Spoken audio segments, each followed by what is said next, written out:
9,38,000 কোটি টাকা। হ্যাঁ, ঠিক শুনছেন, বাংলাদেশের মানে ইতিহাসে সর্বোচ্চ বাজেট এবার পেশ করা হয়েছে 9,38,000 কোটি টাকা। আমাদের সরকারি দল খুব আনন্দের সাথে বলতেছে এটা আমাদের অর্থনৈতিক রেকর্ড। ভাই, হাতি কেনাটা যত সহজ, এটা পালাটা না ঠিক ততটাই কঠিন। আমাদের এই বিশাল বাজেটের যে গল্পটা, সেটার অবস্থা কিছুটা এরকমই। আমি ভাই সিম্পল একটা উদাহরণ দিচ্ছি। আমার কাছে না দেশটাকে মানে পরিবারের মতো মনে হয়। হ্যাঁ, কিভাবে? মনে করেন যে আপনার ফ্যামিলিতে যিনি প্রধান, মনে করেন যে তার আয় হচ্ছে 30,000 টাকা। এখন এই 30,000 টাকাকে কেন্দ্র করে আপনি আপনার ফ্যামিলির ব্যয়টা সাজাবেন। এখন আপনার আয় 30,000 টাকা, এখন আপনি যদি মাসে 60,000 টাকা ব্যয় করেন, তাহলে বাকি 30,000 টাকা আসবে কোথায় থেকে? অবশ্যই এই টাকাটা কারো না কাছ থেকে আপনি ধার নেবেন, অথবা কোনো ব্যাংক থেকে ঋণ করবেন। ফলে আপনার ফ্যামিলি ঋণগ্রস্ত হয়ে যাচ্ছে। ঠিক এমনটাই একটা দেশের ক্ষেত্রেও হয়। আমার মতো আসলে বড় বাজেট পেশ করাটা সার্থকতা না, এটাকে ঠিকভাবে ইউজ করা, সততা, ট্রান্সপারেন্সি এবং অ্যাবিলিটির মাধ্যমে এটাকে বাস্তবায়ন করাটাই হচ্ছে আসল সার্থকতা। কাগজে কলমে আপনারা হিসাব দিচ্ছেন, বলতেছেন যে বাংলা মানে মোট বাজেটের প্রায় 6,95,000 কোটি টাকা আসবে মানে রাজস্ব থেকে, অর্থাৎ বাংলাদেশের মানুষের ভ্যাট এবং ট্যাক্স থেকে।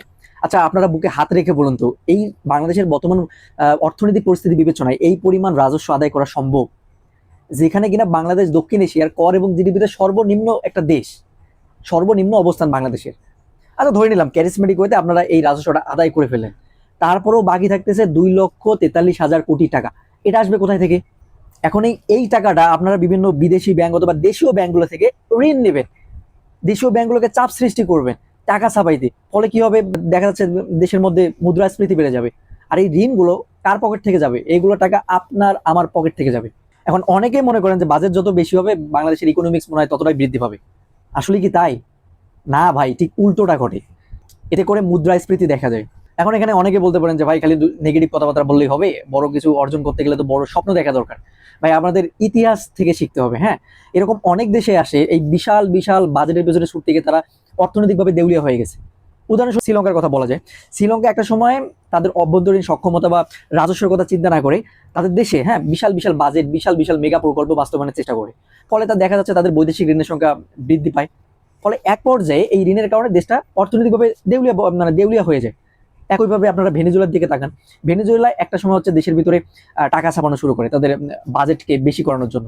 ফলে এক পর্যায়ে তাদের টাকার পরিমাণ বা মানটা এতটাই কমে যায় যে 1 কেজি চাল কিনতে বাজারে 1 বস্তা টাকা নিয়ে যাইতে হইতো।